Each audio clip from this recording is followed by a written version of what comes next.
What's up, everyone? Welcome back for a brand new edition of Collider Ladies Night. I am very excited to welcome this particular guest because she's one of my favorite working actresses right now. I mean it. Andrea Riseborough. Hello, congratulations, not just for To Leslie, which you're phenomenal in, but your entire filmography. You always keep me on my toes, do something different, completely lose yourself in a character. I'm truly blown away by your work. Thank you. I don't know what to say to that. Thank you. Good. I always think I'm shit at taking a compliment about anything. I'll find a way to contort it and make it weird. Yeah. So every time I compliment something, I'm always like, how would I respond to that? My other half, Kareem, has recently said to me, you've got to stop looking like you're in absolute pain when people say nice things to you. I get it. I'm just British. It just doesn't go away. I'm just British. I probably have the same expression on my face when anyone says something nice to me. Just a wins. Yeah, pretty much. That's it. So, I have to introduce you to the Ladies Night Dice Tower. That's our first order of business on the show. We play a game called Dicey Questions. You get 3 rolls on the tower, and whatever you roll corresponds with the question I have here, and that is where we start at least. Okay, so what do I roll? There is a die. Oh, it's right here. Okay, and I just roll it. You roll it down here, and it'll come out into the grass. There we go. I see a 4. You're probably seeing something else. Yeah. I'll roll with the 4. So number 4 is called favorite, least favorite. What is your absolute favorite part of the acting process, whether it's putting your costume on for the first time, seeing sets, rehearsing, but then also what's not necessarily your least favorite, but a particular part of the process where you see room to grow for yourself and you're excited to tackle it? I think my favorite part is probably stepping into somebody else's shoes, as entirely as you can. And my least favorite part, because it's a really interesting perspective. And my least favorite part, unfortunately that's quite a long list, which doesn't bode well. But it's nothing actually to do with acting. It's more to do with the relationship that we then have to have with the world as actors, if you know what I mean. Oh, like the aftermath, like after the film is done and finished, and well, it almost sounds impossible to do a job. If your one job is to sort of accurately, say for example, is to accurately reflect life. It's the sort of thing that if it goes terribly well, something creative or acting, directing, writing, whatever, you become more and more removed from everyday life. And so it becomes harder and harder to reflect in an accurate way. Oh, wow. I have so many follow-up questions. I'm going to work that into the main conversation when we talk about your craft a little more, but that's definitely something I'm putting a pin in. Do you want to do your second roll? Yes. On the tower. Okay, I see a 6. Number 6 is movie and TV skills. If you had the opportunity to learn about a different profession or gain a new skill through a role, what would you pick and why? Well, I've just been offered a French film, and I think I can't say I speak French. I understand French. That's what I can say about French. And my other half's French. So, and he also has a very, very large brain. So I just feel really stupid saying things like "passez le pont" in my awful Northern English accent. But I think I will probably take that on. That is so as someone who's always wanted to learn another language and has failed at it twice, French and Hebrew, I'm very impressed by anybody who could do that. My partner taught himself Hebrew during the pandemic, which was amazing and really irritating. It's because it happened so naturally for him. But I also just finished a film that Scorsese produced, actually, that we shot in. It's a French film, but we shot it in Belgium, and Catherine Deneuve plays my mother, and so that was.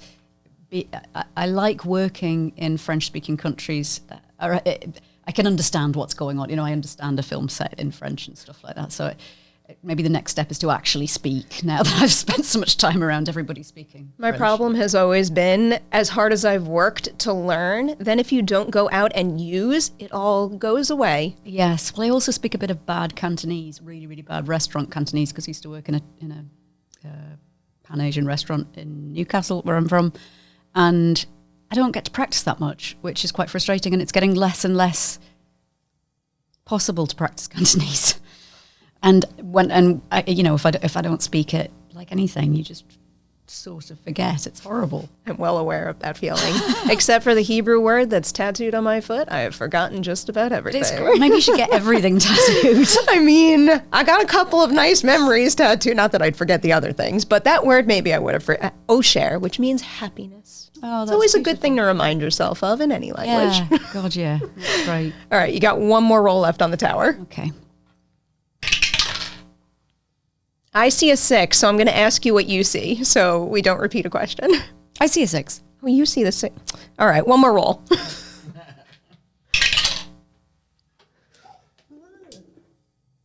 see a 6 again.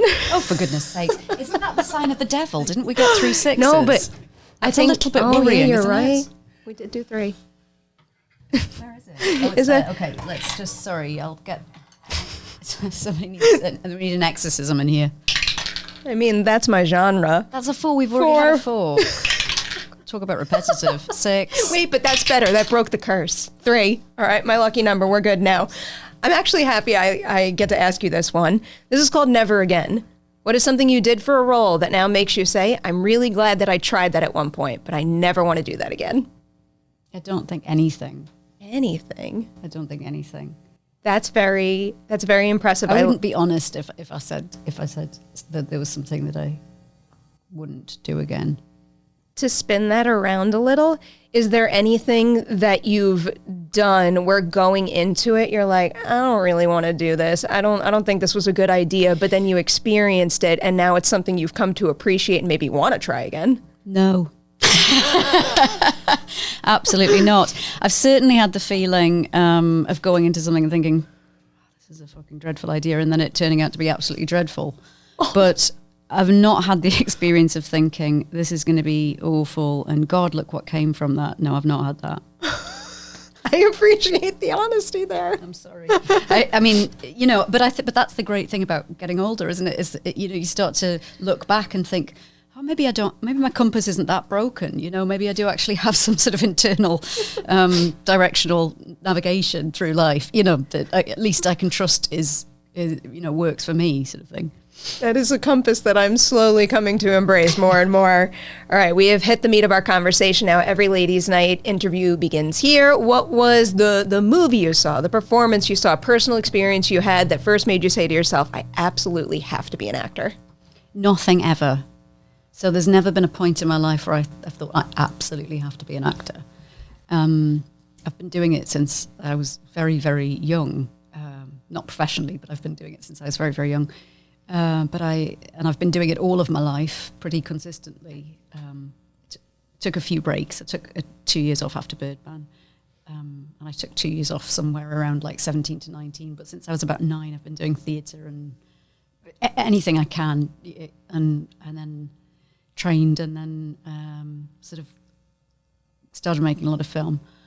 So in a sense, it's not been a question that it's not been a question I've had time to address, if you know what I mean. It just sort of happened. But it's very clear that I feel pretty clear that this is definitely what I'm supposed to be doing. And even though there have been times in my life where I've grappled with that, and there have been times when I wanted to write more, and I wanted the quiet of the introspection and privacy of being able to write. And probably the one performance, funny enough, it was a brilliant Mercutio in a production of Romeo and Juliet at the RSC a million moons ago when I was a kid. But I think the first film performance that I was so I couldn't breathe when I saw it was Marlon Brando's Stanley Kowalski.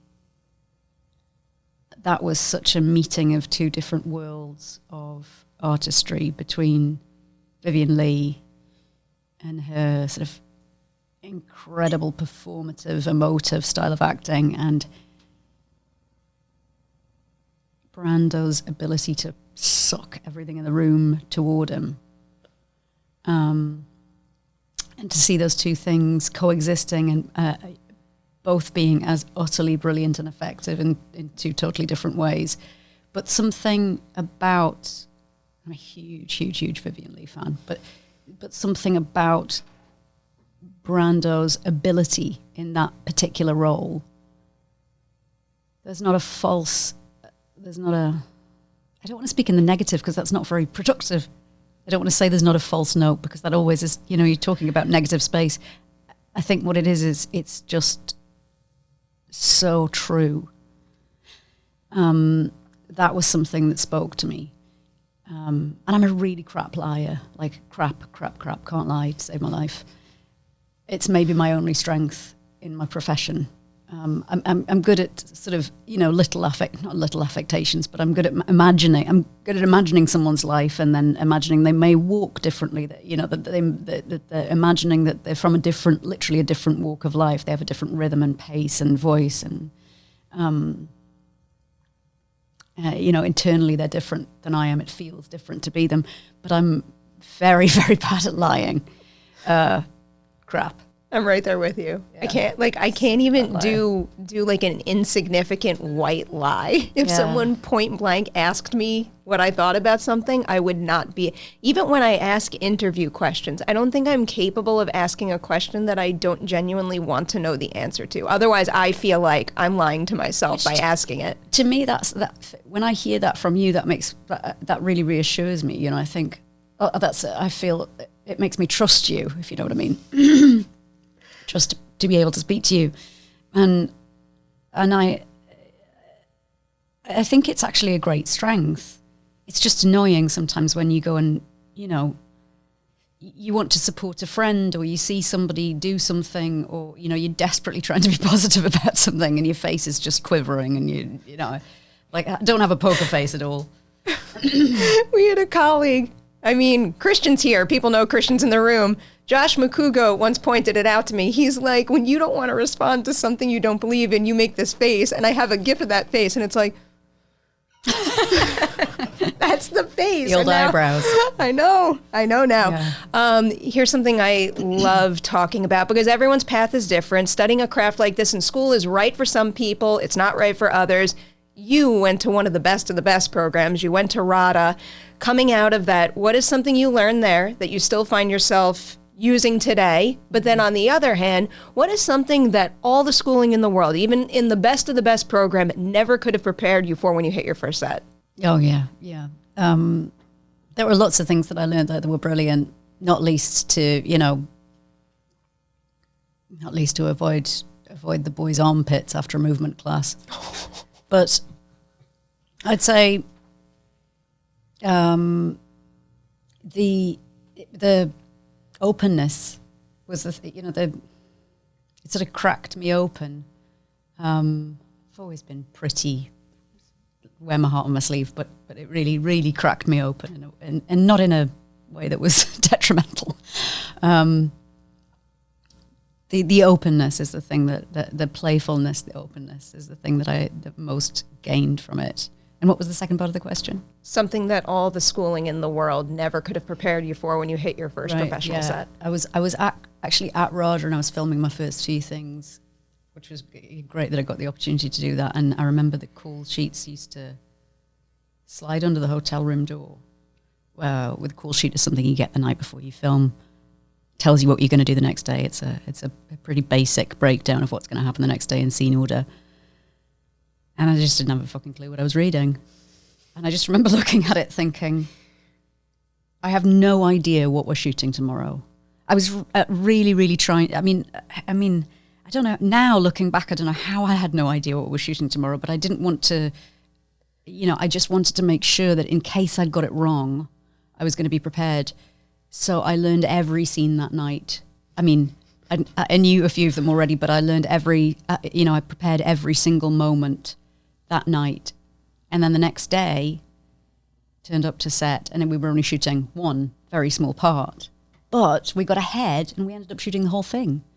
So it was kind of a wonderful lesson.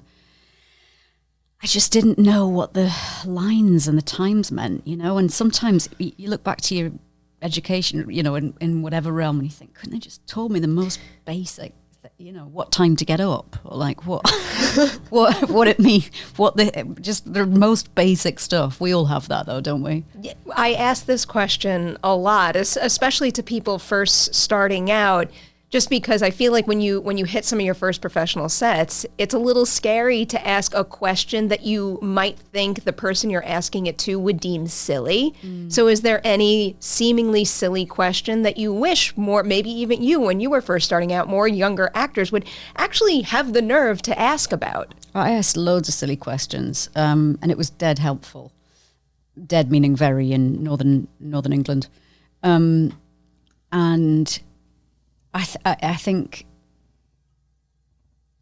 I'm not sure. I think it's a wonderful experience to understand the technicality of filmmaking, and it's such a pleasure and a gift and an opportunity, and you get it all the time. And I know there are many things going on, and you're trying to focus on what you're doing as well. But for a cinephile, you know, it's amazing to be on set and to learn about all of the many different structures that make up filming or make filming possible.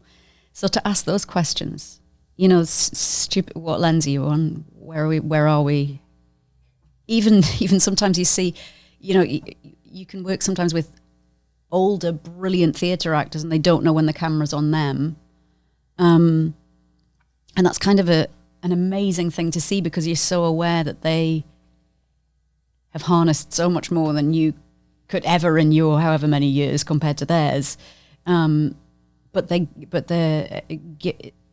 kind of wonderful because they're giving a performance every single time, you know, 20, 30 times over of the same, with the same gusto. I can't tell if that's a good thing or not necessarily a bad thing, but that you run the risk of burning yourself Stamina out. is important, yes. And that is something that you really have to factor in. You know, how many times are we going to do this? And on To Leslie, we were shooting.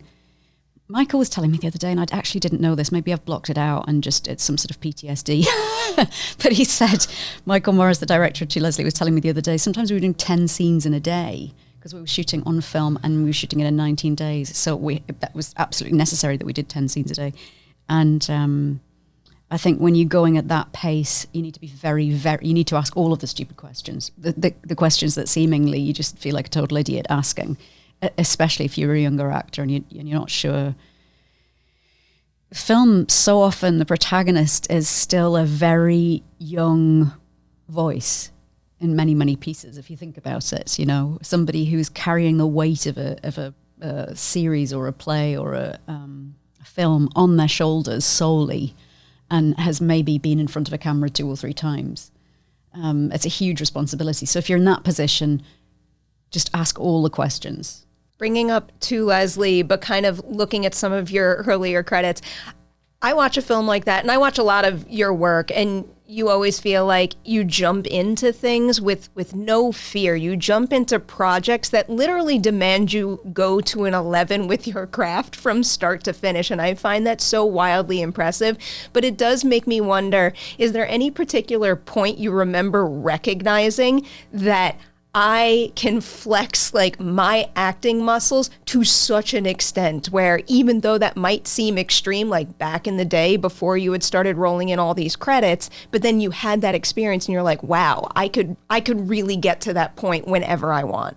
There have been a couple of those moments. The first probably was, I mean, you know, you have them all the way through your life, don't you? But those moments where you're so lost in something that you realize it's magical and it's never going to happen again. It's a special, very special moment.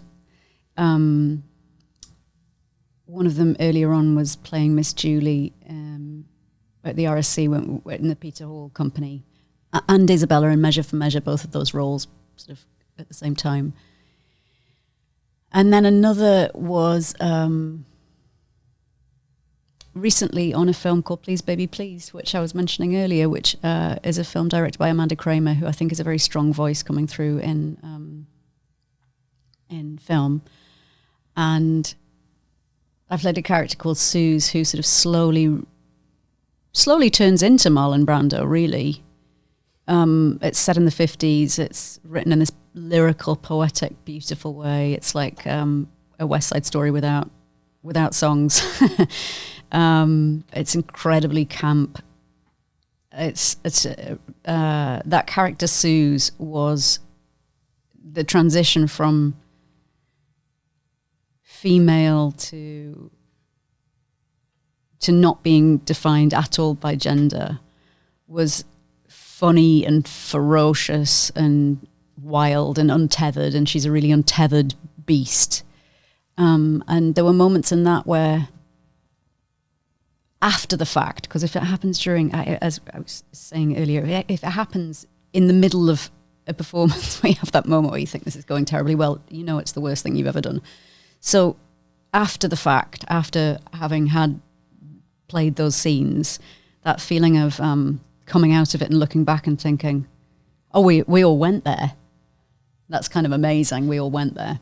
If you can't have that feeling on set within yourself that something went very well while you were doing it, I guess this is a weird way of putting it, but how do you go home from set and then like sleep easy at night, or walk away from shooting a particular scene having confidence that ultimately in the end it will come together? Is there any other source you can look to gain confidence at the end of the day that you all got what you needed? I think, to be really candid, I've done it so long, and the thing that's driven me from a really early age is Shakespeare and literature, and those are the things, that really sort of, they're my cornerstone.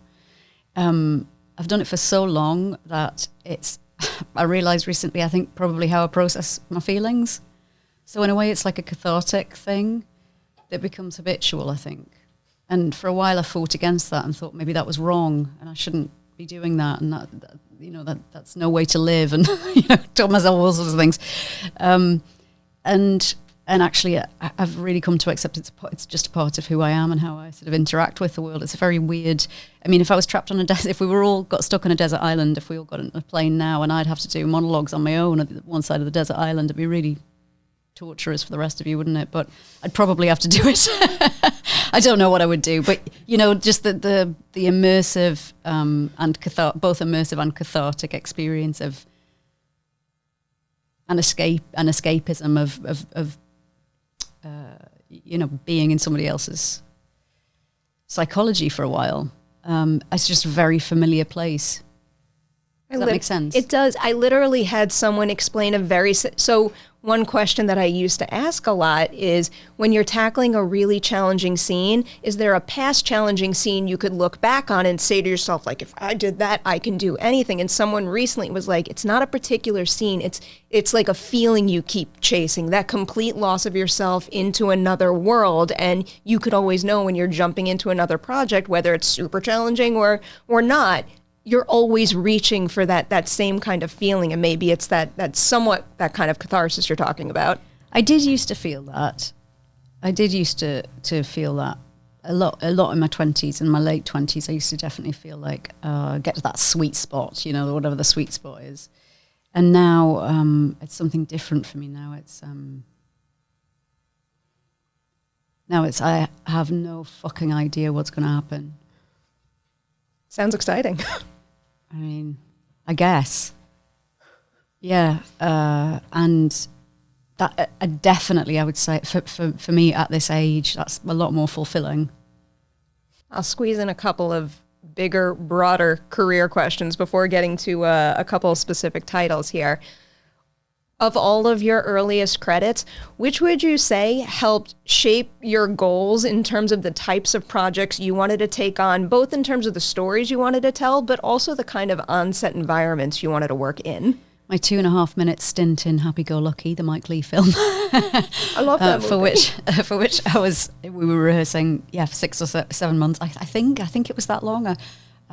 I sort of lose the time because that was one of the most immersive experiences I've ever had, and to watch to experience Mike's integrity and to it was very confusing because that was one of the first experiences I had on film, so I thought everything was going to be sequential. You know, I thought we were going to film things in sequence and that everything was going to be this like glorious process of you know, giving all this space and time to allow characters to sort of be created and then to exist in the world, and that we may go anywhere and that it may, you know, anything may happen.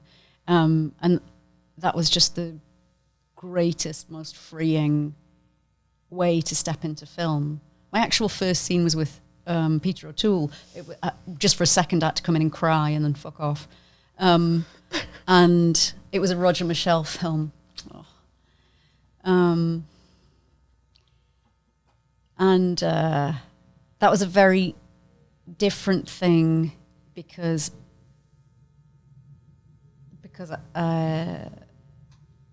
it was like being,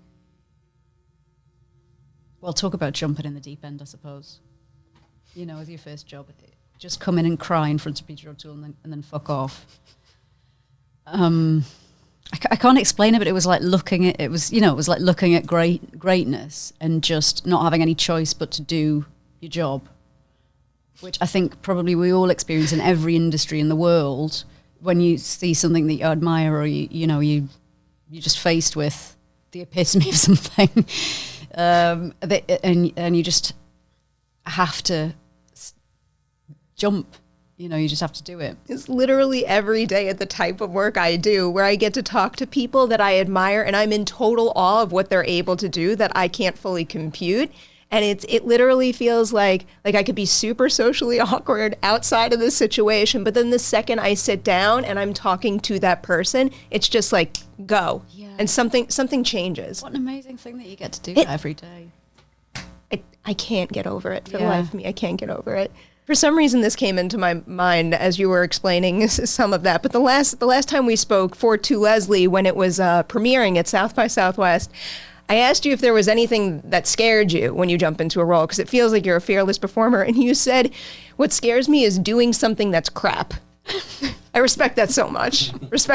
Excuse me, a bit crap. Yeah, a bit crap. That's like another thing that I haven't forgotten. I stick to that. So I don't want to ask you to call out a specific title, but I am wondering if you can kind of tell us how you discovered that was a fear of yours, and then how you can act on that to make sure that when you are choosing projects to jump into, you can avoid anything that might ultimately make something a bit crap. Well, actually, let me clarify, because when I say a bit crap, I mean what I'm bringing to the, you know, whatever it is, my contribution, rather than being in something that's a bit crap. I think all of us, it's part of the course. We're going to be in lots of things that are a bit crap. That's just life.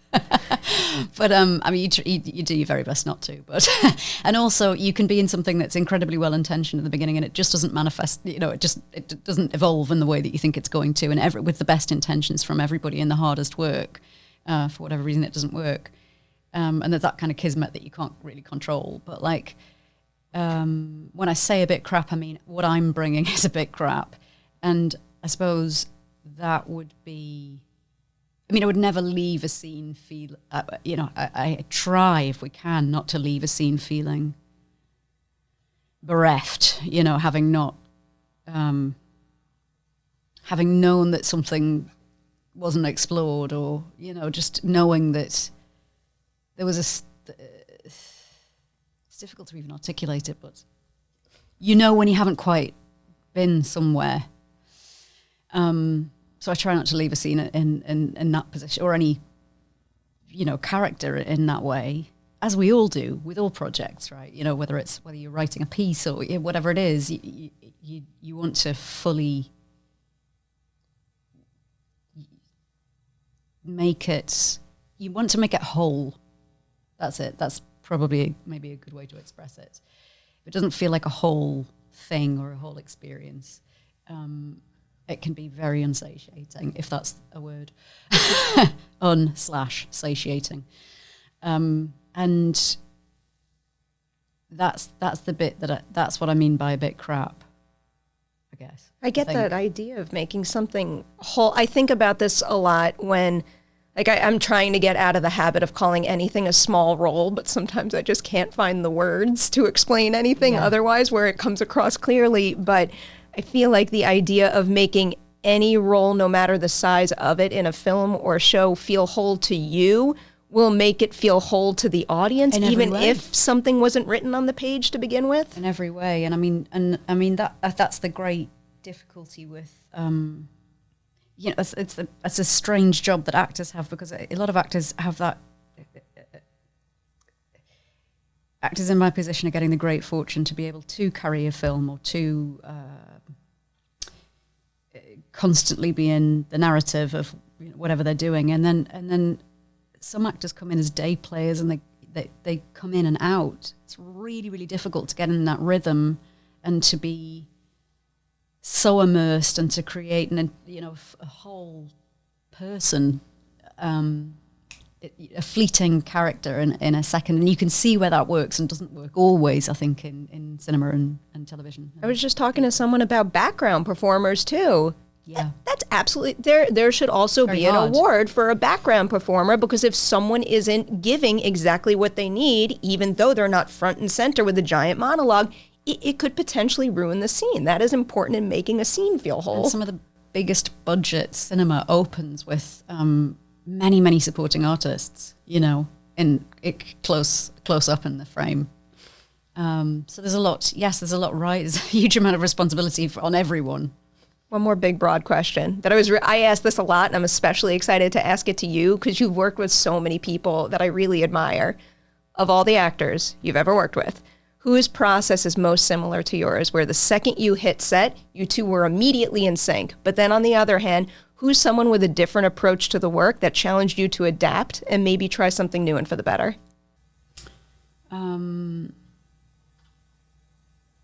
Probably most similar, Christian Bale. Making Amsterdam with Christian, we'd done a huge amount of preparation beforehand on our characters, and that's the way that David works. But I knew him as Bert. Beatrice knew him as Bert, you know, sort of thing. When I stepped onto the set, I just, and it felt like there was history and complication, and it would just felt, there was a huge sense of ease, because he was already there when I was, I felt very clear about being there. When I say there, I just mean like in doing it, you know, in your character. It's really, what's wonderful about that, rather than talking, you know, in depth, objectively about how, you know, brilliant you're all going to be, or like, you know, endlessly talking through the scenes in a way that's like academic rather than practical, is that you have so much more time. You have so much more time to just exist as the character and to stand next to your husband, your estranged husband, and to feel him and see him and know him and feel your history together. And the very huge sense of quiet, actually. And another person I really, really felt comfortable with was Nicolas Cage, because he is very, I don't like talking much, which is really weird. Picked totally the wrong job. But in my quiet moments, I don't like talking much. And he's a man of very few words when he's not in his character, because he needs that time to just sit. And he and I would sit a lot. We made a film called Mandy together, and we'd sit a lot next to each other just in total silence, which I found very comforting. Everybody out there better have seen Mandy by now. And that was really a wonderful experience. So yeah, Christian Bale and Nicolas Cage, two very, very, very different actors. And then also Simon Russell Beale. I feel and Steve Buscemi. The people you work with. It's interesting because they're all guys, and as I'm saying that out loud, I'm thinking that's really interesting. I feel very comfortable around Stu Buscemi. He's such a talent. And Simon Russell Beale, probably most because he's both a theatre and film actor. And so we speak a very similar language, and he just astounds me. He astounds me every time I see him perform. Allison Janney. Yeah, the list's endless. It's bonkers. Really endless. Allison Janney in To Leslie, her performance is one of the most beautiful parts, I think, of the film To Leslie, which is a film that we're talking about mostly today, is seeing Allison Janney's character and my character go head to head with the most unbridled anger. And I think we see that so rarely from two female characters in film without it having to be a reason or an apology or, you know. Alison's character is seething that my character has robbed her son of his childhood. And she's also aware of her own responsibility in it. So she's embittered because of it as well. And the wrath that she unleashes. And the character Leslie that I play is completely untethered. So her wrath is uncontrollable and endless and vast. And the two of them together, that was really a special moment. And then the answer to the second part of your question is every single actor I've worked with. You know, what have I learned? I mean, every single human, that's the thing about characters as well, every single human has had such a different experience of life. Nobody moves to the beat of the same drum, do they? No one single person, even completely identical twins who are very, very in sync. You know, there's a difference in every single entity. So it's just really, really incredible to be faced with a new person every time. You know, every actor I've worked with has given me, you know, I've learned so much from. So with Leslie now, she is struggling with alcoholism. She has a habit of lying to the people in her life. She has emotional outbursts. There's also moments of great sincerity, ambition, passion, and love. When you're navigating all of that, what's your guiding light or your anchor for a character like that, where no matter what headspace she's in, what she's experiencing, you always know that all of her choices are based in like some sort of consistent truth? It's a really fascinating question and really interesting because it's not something that in the process of attempting to be inside of something so much that you actually give yourself the time to think back on objectively when you're doing it. So that's why I really enjoy. That's why I really enjoy doing press and talking about films, because it's like this strange. You finally get to process what's happened. I think there's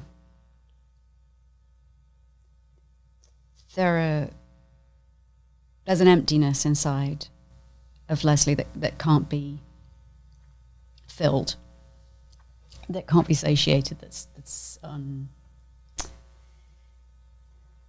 a hollowness. But there is one thing that can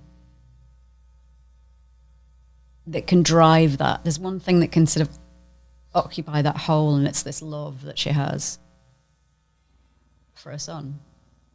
And so that, I suppose,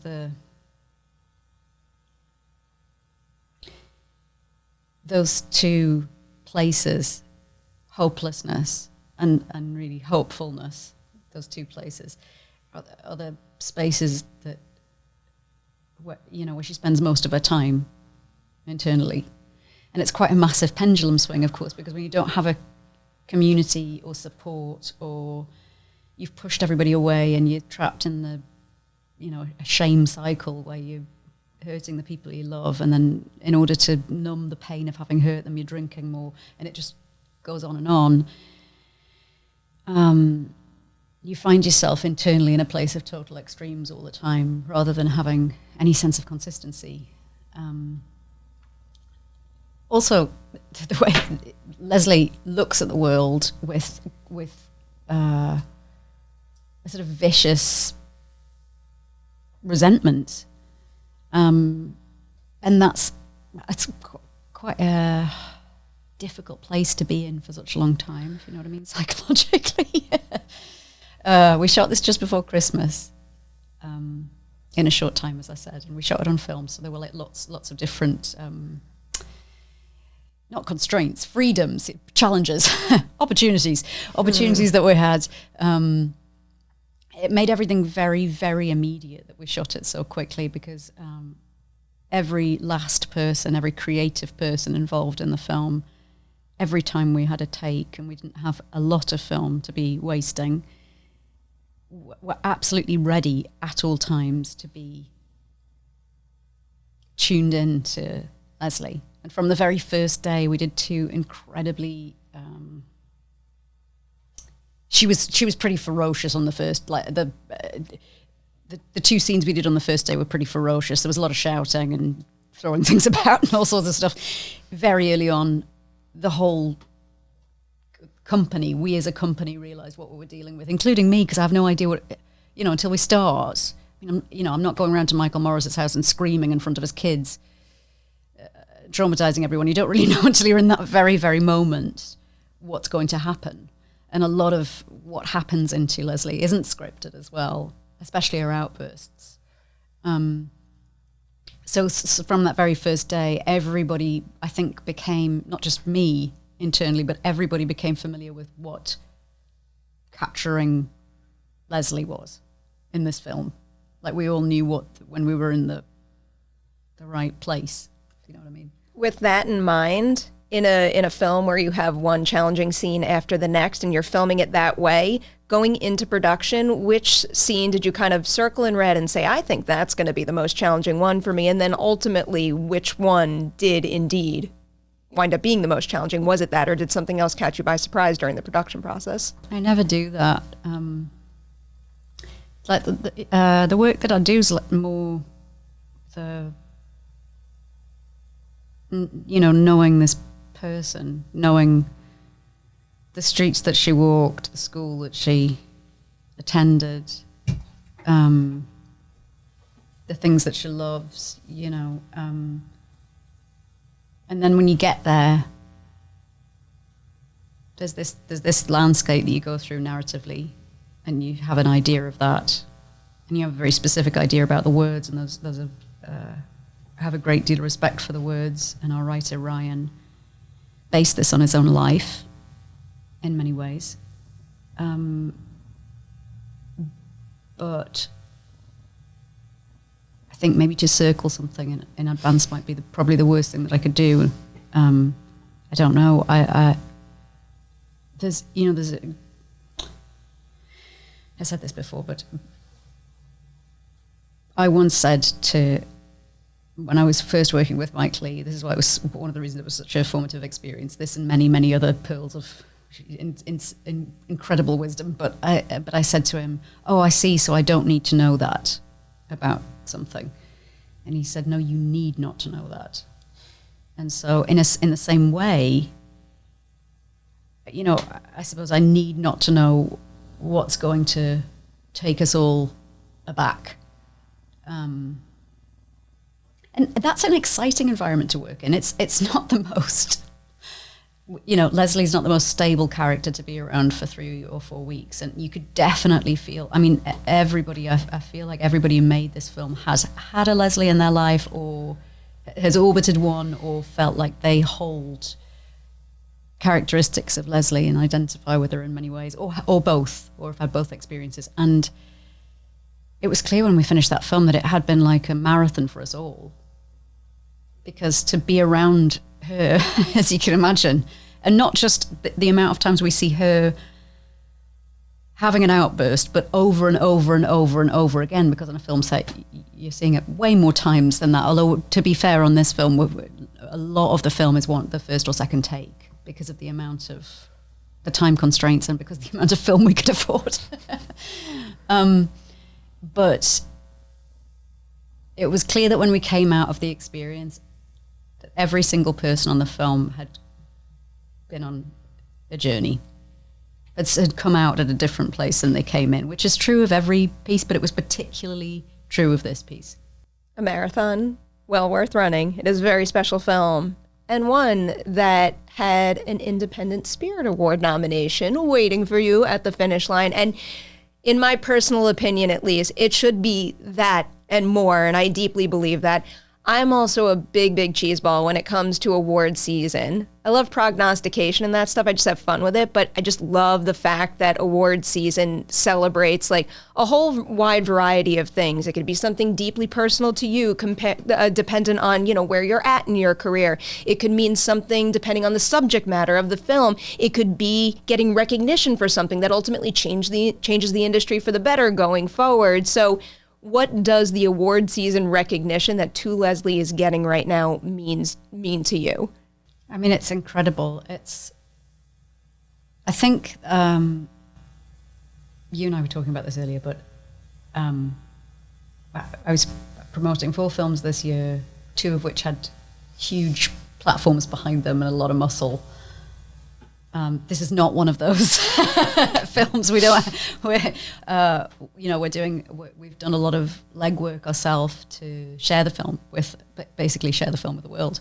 And that's been really, I wouldn't change that for the world. It's been so rewarding and such an incredible experience to have so many personal conversations with people about this film and how it's affected them in so many different ways.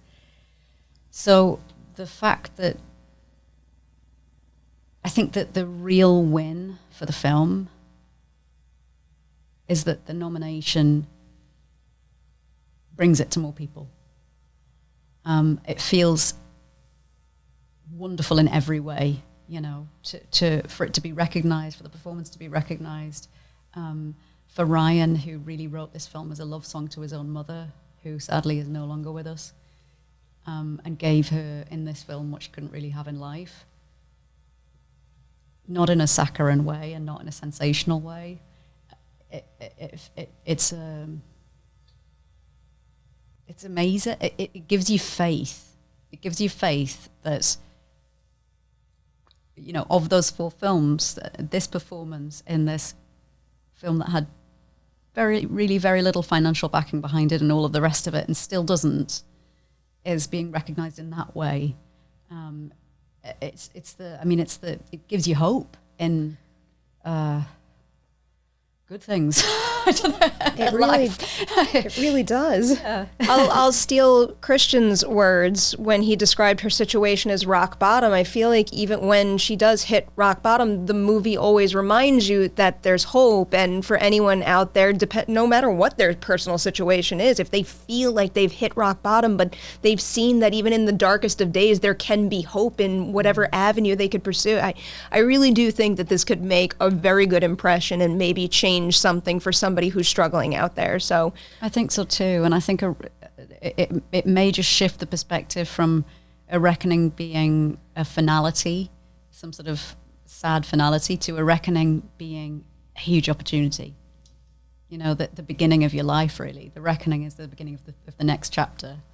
I love that. If you're able to get through it, you know. It's a very inspiring concept. I also, before I wrap here, I have to add that I love the fact that I'm seeing so many of your peers that I admire getting behind the film and support. Like, I just see it on social media from other actors that I adore. They're pushing it hard right now. And I also feel like a big part of why award season is important to me is because we are all one community, and no one can make these impossible things happen if not for the support we give each other. So to see that actively happening to such an extent, supporting a little movie that should have more resources and should have a bigger platform and voice this time of year in particular, that's something special that also should be celebrated. It is. It's really to be celebrated, and it cuts through the noise of everything else. It's interesting that you say that should have more money, and I said it myself, it's not financially supported. And actually, now that we're talking about it, I'm thinking it shouldn't have more money. Everything else should have less money. That's the way. There are kids not having enough to eat in the world. There are people struggling all over the place, and what we do is very, very expensive. I don't personally think we need to spend more money. I think we need to spend less. But the idea that you can buy, it's the same in politics or anything else, that you can buy a voice, that you can buy the how loud your message is it's the most dangerous thing in the world, isn't it? It's led to all of the disasters. It really has. And it makes a judgment on the audience that they are only willing to consume one of 5 things as opposed to a plethora of many, many different things. How do we know what people want? We don't.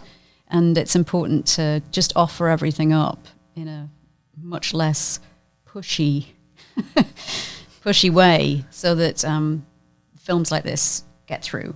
Yeah. This film will literally get through because people genuinely believe in it.